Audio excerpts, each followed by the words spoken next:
Colegio de Periodistas Profesionales en Comunicación.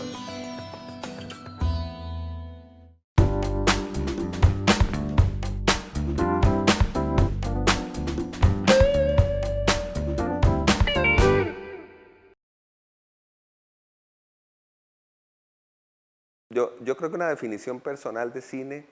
implica necesariamente muchos conceptos juntos. El cine es un fenómeno complejo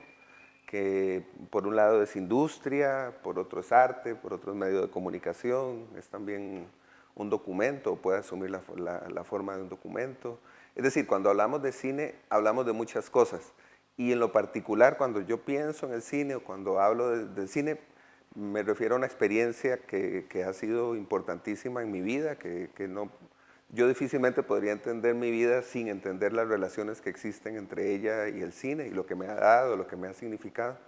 Y creo que por eso precisamente me interesa mucho desde diferentes ámbitos, desde la escritura, desde la dirección, pero también desde la reflexión, desde la posibilidad de pensar lo que se hizo o de pensar lo que otros han hecho a partir de sus ideas y sus textos. Y creo que por eso es una experiencia fascinante. Digamos que si fuese necesario resumirlo en una sola palabra, yo creo que esa palabra sería fascinación. Creo que por lo menos hasta ahora mi experiencia como cineasta está más cercana de la expresión personal que de la comunicación de un mensaje. Cuando pienso en el cine, usualmente pienso más en una experiencia y una experiencia que debo atravesar yo, que debe atravesar un equipo, un grupo de personas que me acompañan y que por supuesto también de alguna manera será una experiencia para el espectador, pero no necesariamente algo que conozcamos de antemano o algo que yo quiera decir en términos de mensaje. En algún momento un periodista le preguntaba a Fellini, a Federico Fellini, sobre una película, sobre 8 y medio específicamente, y sobre lo que había querido decir, y Fellini respondió, bueno, es que si yo hubiera querido decir algo, no hago una película, envío un telegrama, ¿no? Y yo me siento cerca, digamos, de esa posición o de esa visión sobre el cine. Sí, yo creo que en este momento hay una gran efervescencia en el ámbito cinematográfico tico. Primero porque se producen muchas más películas que en cualquier otro momento de la historia de nuestro cine, que no deja de ser una historia también muy breve, una historia que participa de alguna manera de algunos fenómenos estéticos de la historia tradicional del cine, de la historia mundial del cine, pero que está planteada de manera muy dosificada, muy discreta a lo largo de las décadas del inicios, digamos, del siglo XX, inicios y finales del siglo XX, y no comienza a tener más fuerza, más participación, sino hasta los últimos 10 años o 15 años, ¿no? Y creo que entender eso es muy importante, entender que estamos viviendo un momento de efervescencia, que en estos 15 años se ha producido mucho más cine que en los 100 años anteriores, es muy importante, y creo que además eso inicialmente era un criterio, o significaba un criterio cuantitativo, en algún momento era simplemente estamos haciendo muchas más películas, y creo que ahora comienza a ser cada vez más, estamos haciendo un cine diverso, un cine con características que no son unívocas, que no podríamos decir esto es el cine tico, y eso es muy saludable, eso yo creo que es muy importante. En algún momento se habló de un cine tico como una especie de aspiración eh, identitaria. Se pensaba que se debía hacer un cine con unas características que fuera del país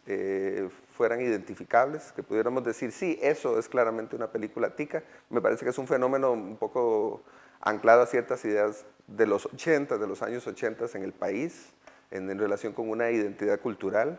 que es un fenómeno que habría que abordar tal vez en una conversación más amplia, pero en este momento creo que es más o menos evidente que no hay un cine tico, sino que hay varios cines ticos. Y creo que en este momento en el que se discute, por ejemplo,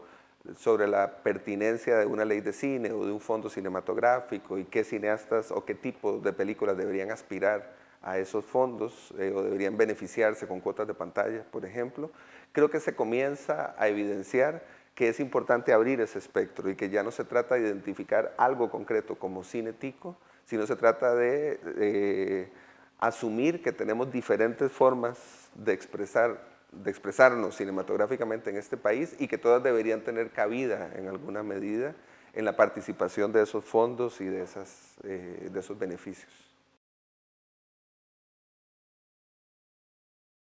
Yo creo que este país históricamente ha sido muy reacio a la autocrítica, no ha generado espacios y tiene que ver por supuesto con la idiosincrasia, con la tradición, con lo que se dice o no se dice. No ha sido posible generar espacios de discusión abiertos, francos y sanos. Así que creo que eso efectivamente dificulta la capacidad de entender el cine desde una perspectiva un poco más amplia, desde una perspectiva un poco más madura. Y también tiene que ver, por supuesto, con esa especie de infancia del cine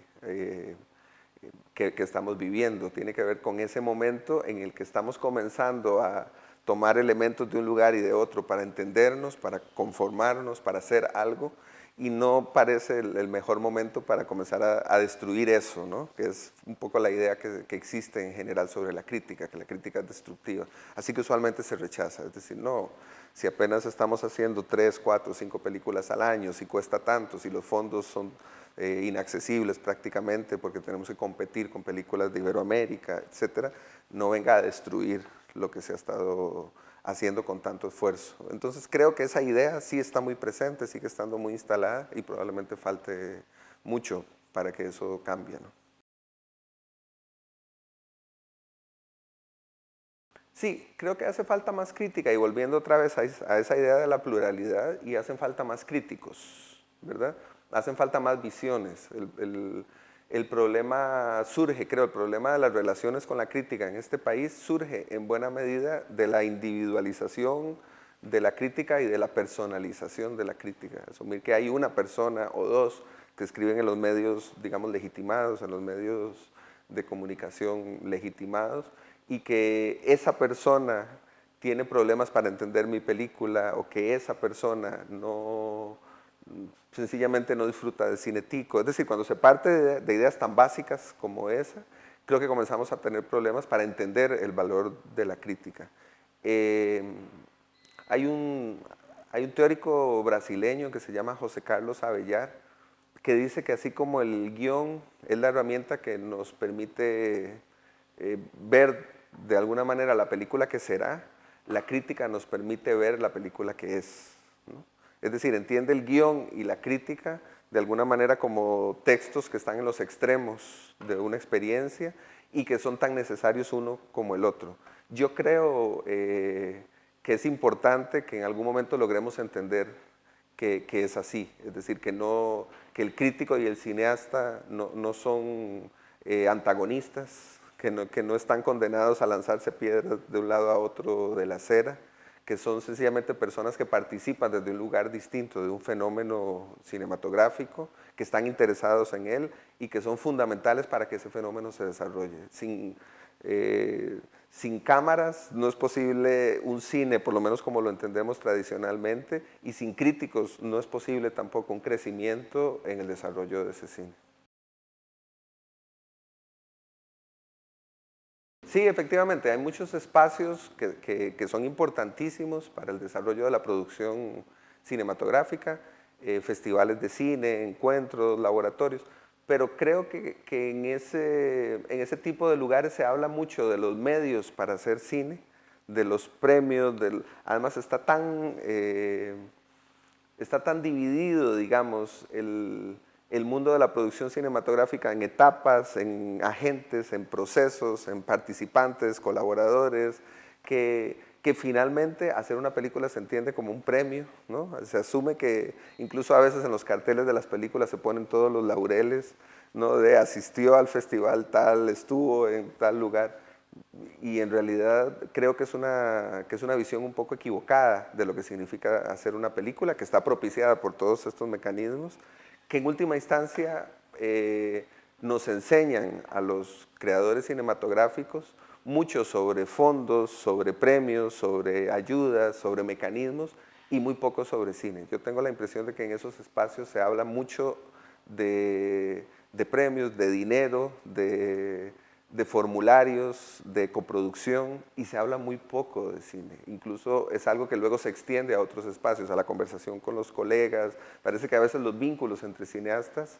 son esos básicamente, la posibilidad de aliarme con alguien para hacer una película y no la posibilidad de sentarme con alguien a tomar un café para hablar durante una tarde sobre una película. Y yo sí que intento recuperar en la medida de lo posible esos otros espacios, intento que ocurran, que aparezcan, porque creo que son los que más disfruto. Para mí el cine es esencialmente una experiencia y no es un trámite. Y creo que esos otros espacios ponen una mirada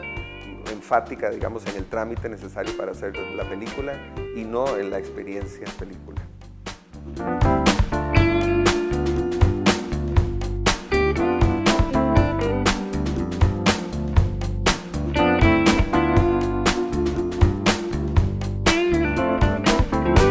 Colegio de Periodistas Profesionales en Comunicación.